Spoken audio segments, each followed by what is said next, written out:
ऐसा मंत्री नहीं देखा मैंने, इतिहास में मंत्री नहीं देखा। आप रद्द कैसे कर दिए? कैसे रद्द कर दोगे आप? कि बताइए, अगर कोर्ट में मैं जीत गया तो इस्तीफा देंगे आप? असंवैधानिक काम किया है ना आपने, देना चाहिए कि नहीं देना चाहिए इस्तीफा? हमने क्यों इसको विज्ञापन को रद्द कर दिया? उनके पास कोई शब्द नहीं थे, कोई तर्क नहीं थे, बस ऐसे ही बस जबरदस्ती उन्होंने भगाने की कोशिश की और भगा दिया हम लोगों को। इतना खौफ है नीतीश कुमार का और शिक्षा मंत्री विजय चौधरी का जिसका कोई हिसाब नहीं। अभी हम लोग को भगाने की कोशिश किया गया है।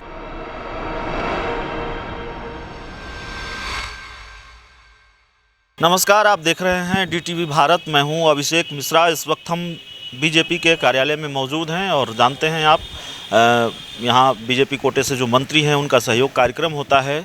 एक तरह से जनता दरबार आप उसको कहें, लोग आते हैं अपनी फरियाद रखते हैं। तो STT अभ्यर्थी यहां पर आए हुए थे और हम उनसे ही बात करेंगे आखिर क्या मामला है, क्या आपने बात रखी, मंत्री जी ने सुनी नहीं सुनी, क्या आश्वासन दिया। सबसे पहले महोदय, आपको मेरा आवाज़ उठाने के लिए तहे दिल से शुक्रिया। ये मामला 2019 का शिक्षक पात्रता परीक्षा से है। आप जानते हैं शिक्षक भर्ती परीक्षा से है। उसमें विज्ञापन निकाला गया था महोदय, राज्यपाल के आदेश से। उस विज्ञापन में स्पष्ट रूप से चयन की प्रक्रिया वर्णित थी।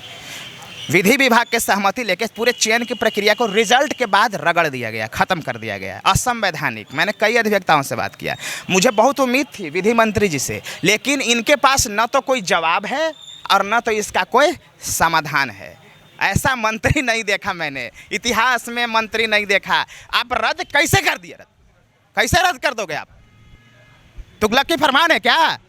कैसे रद्द कर देगा कौन बताओ? आप विधि विभाग से सहमति लेकर के उसको रद्द कर दिया आपने एक झटके में।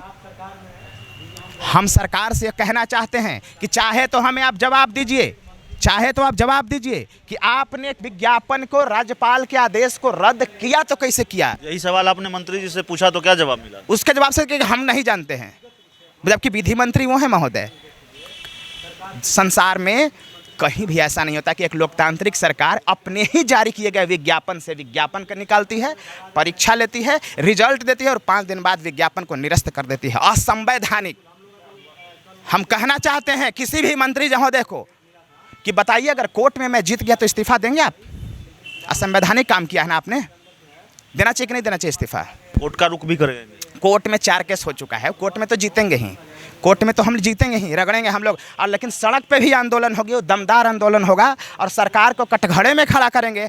दुनिया में कहीं नहीं ऐसा होगा, मुंह दिखाने लायक नहीं छोड़ेंगे। दिल्ली तक विधि मंत्री प्रमोद कुमार जी से मुझे उम्मीद थी, माननीय मंत्री जी से मुझे उम्मीद थी कि चूंकि विधि मंत्री हैं तो ये हमें बताएंगे कि आखिर वास्तविकता क्या है, आखिर हमने क्यों इसको विज्ञापन को रद्द कर दिया। उनके पास कोई शब्द नहीं थे, कोई तर्क नहीं थे, बस ऐसे ही बस जबरदस्ती उन्होंने भगाने की कोशिश की और भगा दिया हम लोगों को। माने यहाँ जनता दरबार, यहाँ पे कोनो मतलब नहीं, जनता दरबार का कोई मतलब नहीं है, जनता दरबार का।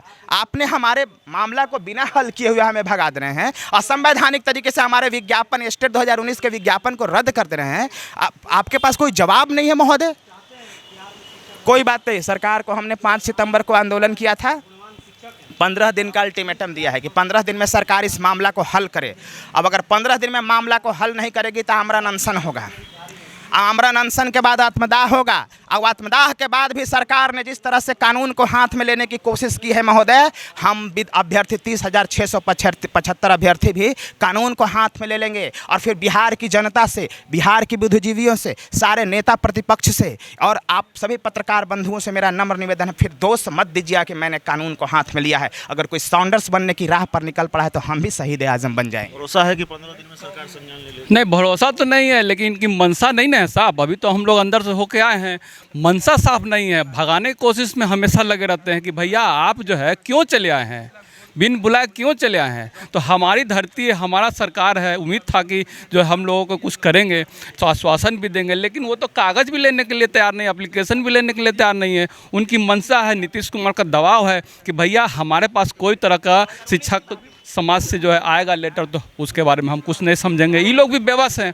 बेबस क्यों है कि भाई हम मंत्री बने बहुत मेहनत से, लेकिन जो है अब हम कैसे जाए नीतीश कुमार पर। इतना खौफ है नीतीश कुमार का और शिक्षा मंत्री विजय चौधरी का जिसका कोई हिसाब नहीं। अभी हम लोग को भगाने की कोशिश किया गया है कि आप जाइए, निश्चित जाइए, भागिए यहाँ से, हम कुछ नहीं सुनेंगे। लेकिन बहुत आरजू विनती करने के बाद बेमना ढंग से जो है कागज़ को रखा गया है। इसलिए हम माननीय विजय चौधरी से और मंत्री लोगों से हम आग्रह करते हैं कि हम लोग के ऊपर जो है सोचे कि जो नोटिफिकेशन निकाला गया मेरिट लिस्ट में है उसको पहले बहाल करें। बाकी लोग को बहाल करना है तो आप बहाल कीजिए ना भाई, उसके लिए हम लोग नहीं रोक रहे हैं। लेकिन हम लोग को जो है मेरिट में जो लोग है बहुत मेहनत करके आया है उसको आप जो सम्मान के साथ नियुक्ति दीजिए।